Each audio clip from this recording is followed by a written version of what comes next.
শিয়া ও সুন্নি মুসলিমদের মধ্যে ইসলামের মৌলিক বিষয়গুলোতে মতের মিল থাকলেও বেশ কিছু দিকে তাদের মতভেদ রয়েছে। প্রকৃতপক্ষে ইসলাম ধর্ম কোনো ধরনের ভেদাভেদ সমর্থন করে না। শিয়া সুন্নি পার্থক্য যতটা না ধর্মীয়, তার চেয়ে অনেক বেশি রাজনৈতিক। কিভাবে শিয়া সুন্নি মতভেদ সৃষ্টি হলো সে সম্পর্কে জানব এই পর্বে। শুরু করার আগে আমাদের চ্যানেল সাবস্ক্রাইব করুন এবং বেল আইকনটিতে ক্লিক করুন।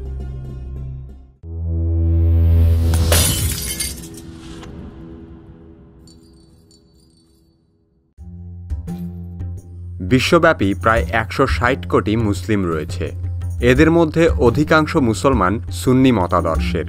সুন্নি আরবি শব্দটি এসেছে সুন্নাহ থেকে। সুন্নাহ অর্থ রীতি, প্রথা, বিধান, আচরণ ইত্যাদি। সাহাবীরা হযরত মুহাম্মদ সাল্লাল্লাহু আলাইহি সাল্লামের বাণী, কর্ম ও নির্দেশগুলো সম্পূর্ণরূপে অনুসরণ করেছেন বলে তাদের অনুসারীরাই সুন্নি হিসেবে পরিচিত। অন্যদিকে শিয়া শব্দটির অর্থ দল। হযরত আলীর অনুসারীরা শিয়াত-ই আলী বা আলীর দল নামে পরিচিত। শিয়া মাযহাব প্রথমে রাজনৈতিক দল হিসেবে আত্মপ্রকাশ করে। শিয়া মতবাদের মূল ভিত্তি হল আলী এবং তার বংশধরেরাই খিলাফতের প্রধান দাবিদার। তারা মনে করে নেতৃত্ব নির্বাচনের কোনো অধিকার মানুষের নেই, শুধুমাত্র আল্লাহই পারেন মানুষের নেতা নির্বাচন করতে।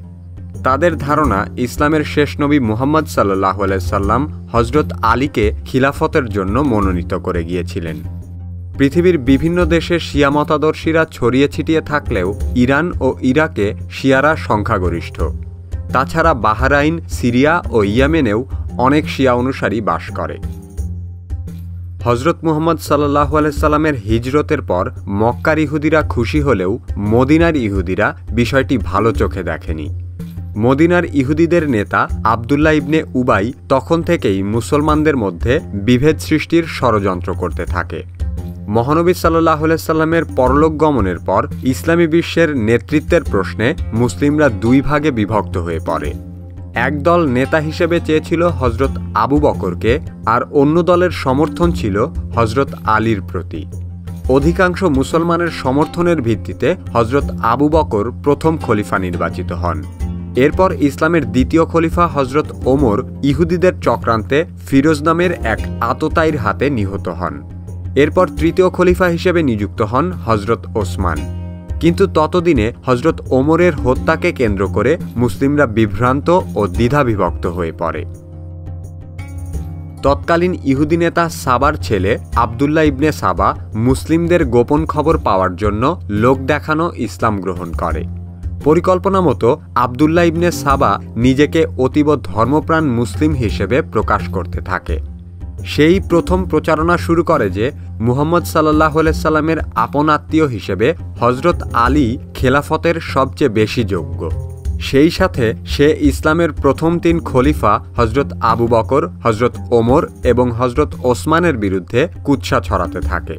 অপপ্রচারের ফলে এক পর্যায়ে তৎকালীন খলিফা হযরত ওসমানকেও হত্যা করা হয়।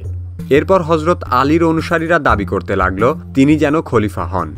প্রথমে আলী খলিফা হতে রাজি হননি। পরবর্তীতে নানা ঘটনা প্রবাহের মধ্য দিয়ে তিনি খেলাফতের দায়িত্ব গ্রহণ করেন। ইসলাম ধর্মের সর্বশেষ নবী হযরত মুহাম্মদ সাল্লাল্লাহু আলাইহি সাল্লামের জীবদ্দশা পর্যন্ত ইসলামে শিয়া সুন্নি বলে কোনো শাখা ছিল না। মূলত ইসলাম ধর্মে অনুপ্রবেশকারী কিছু ব্যক্তি রাজনীতি ও ক্ষমতা চর্চার জন্য ধর্মের নামে এ ভেদাভেদ তৈরি করে। মধ্যপ্রাচ্যে সুদীর্ঘকাল থেকে চলমান একটি সংকট ইসরায়েল ফিলিস্তিন দ্বন্দ্ব। ব্রিটিশরা মধ্যপ্রাচ্যে ইহুদিদের উপনিবেশ গড়ে তুলতে সক্রিয় সাহায্য করার মাধ্যমে ইসরায়েল ফিলিস্তিন দ্বন্দ্বের সূত্রপাত ঘটায়। এখনও পর্যন্ত চলমান এ দ্বন্দ্ব কিভাবে শুরু হয়েছিল তা জানতে আমাদের এই ভিডিওটি দেখুন। কিভাবে চ্যানেলে আপনি নতুন হলে এই চ্যানেলের অন্যান্য ভিডিওগুলোও দেখতে থাকুন। এ ধরনের আরও ভিডিও নিয়মিত দেখতে চাইলে কিভাবে সাবস্ক্রাইব করুন। আমাদের পরবর্তী ভিডিও আপলোড হওয়ার সাথে সাথে দেখতে চাইলে সাবস্ক্রাইব বাটনের পাশে বেল আইকনটিতে ক্লিক করুন। এই ভিডিওটি ভালো লাগলে লাইক করুন, বন্ধুদের সাথে শেয়ার করুন। আমাদের চ্যানেলে কি ধরনের ভিডিও দেখতে চান তা কমেন্টে লিখে জানান।